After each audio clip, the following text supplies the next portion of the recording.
Well, it's Sunday, March 11. Um, you might notice that this background is different than what you've seen before. That's because I'm in beautiful downtown Cleveland, Tennessee. Some of you probably didn't even know that there is a Cleveland, Tennessee. Yes, there is. And the wonderful folks at the Pentecostal Theological Seminary hosted a joint meeting of the Wesley Theological Society and the Society for Pentecostal Studies annual meetings. I didn't present this year, listened to some wonderful papers, one of which actually was offered by a young scholar who's a master's student at Princeton. That he it kind of took some of the ideas that I've pushed in other contexts, my dissertation in particular, and has taken them kind of the next step forward. So it was really a lot of fun to listen to his paper. I thought some of the things he did were really, really good. I thought some others need some polishing, but that's kind of the way it is in the academic world. So I just thought I'd take some time this morning and get our lectures kicked off. Today, as I said, is March 11. I leave for Latvia in northeastern Europe on Friday morning, and that'll be the 16th. I'll be gone for a week teaching in Latvia at a small ministry development school called the Baltic School of Ministry in Ozolniki, Latvia. Riga is the capital city. It's a wonderful old city, and I love going to Eastern Europe. I've been to this neck of the woods now. I think this trip will be 12 or 13 over the years, and it's part of what I feel like I should be doing with my life. Just like nursing is part of what you feel like you should be doing with your life. So this week, I'm kind of coordinating my talks this week with the chapter on the patient as nursing's foundational commitment in the Fowler book. You also notice that I asked you to read the Schaub article. So a couple of comments about the Schaub article before we talk about Fowler. It's easy, especially for those of us that live in California, to kind of default to a certain kind of mentality or a certain kind of opinion about the immigration debate.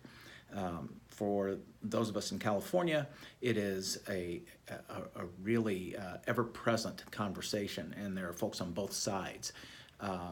So it's easy for us to kind of enter into that debate. But a couple of things you'll notice about the Schaub article.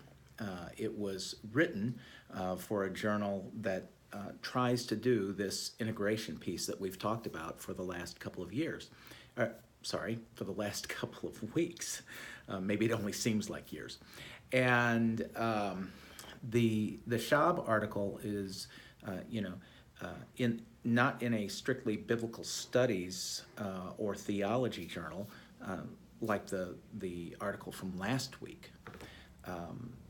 Schaub is trying to bring together the New Testament, to be sure, and marshal evidence in the New Testament, particularly texts that we're going to look at this week in Luke, in a way that allows for comment on the immigration issue. Well, immigration is something that many nurses and physicians and assistants and the whole healthcare team face on a really regular basis. My point is not immigration so much as to demonstrate a way in which one writer approaches a topic of public concern using the New Testament as a way to say, well, what does the Bible say about this? Recognizing that the contexts are really quite different, both political, cultural context, our historical context are different. The way we think about these issues are different. You know, in the era of the New Testament, you have an essentially homogeneous society. Well, we don't have that, right? And so, as we're coming at this particular issue, having already lived for centuries in this kind of multicultural environment. Now certainly there was multiculturalism happening in the era of the New Testament. I'm not doubting that. I'm not dismissing that. But it did look different. It in the era of the New Testament and in the land of the New Testament, you had this heavy dominance of the Roman influence. Previously, the Greeks had dominated the world. You had certainly different languages, but there was a language that would be more dominant than others, and that would be like our context, but it was Greek or Latin. It was not Hebrew, the native language of the era of the area of the New Testament. So there are similarities, but the context of in which you work is different than the context in which this writer works. So I wonder if you noticed some things about that article. One of which is that the article could have been written yesterday, but it wasn't. It was written in 2008. Probably was submitted to the journal in 2007, maybe even 2006. Well, wow, so much has changed, and yet so much remains the same. And you know, we had at the time this article was written, I'm almost positive that George W. Bush was president of the United States. It was prior to the economic meltdown of 2008 and 9. It was prior, obviously, to the presidency of Barack Obama, and certainly prior to the presidency of Donald Trump. So how does that issue remain the same? How is it different? Then as we look at the New Testament through Schaub's lens, in a sense, what do we see in ourselves? What's different? What's the same? And I can comment a little bit on my own perceptions of how these particular biblical texts, or about how the Schaub article impacts nursing practice, but that's an outsider looking in.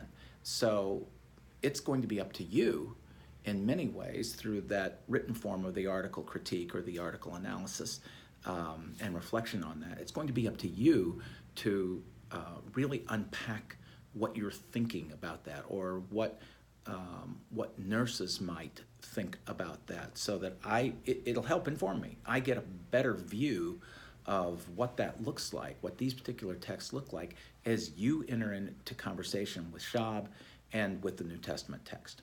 So we're going to wrap up, actually, this first video, just this introductory conversation about Schaub, this introductory conversation about what we're going to be doing this week as we look at Luke chapter 7, verses 36 to 39, and then chapter 10, verses 25 to 37, and think about care for the other.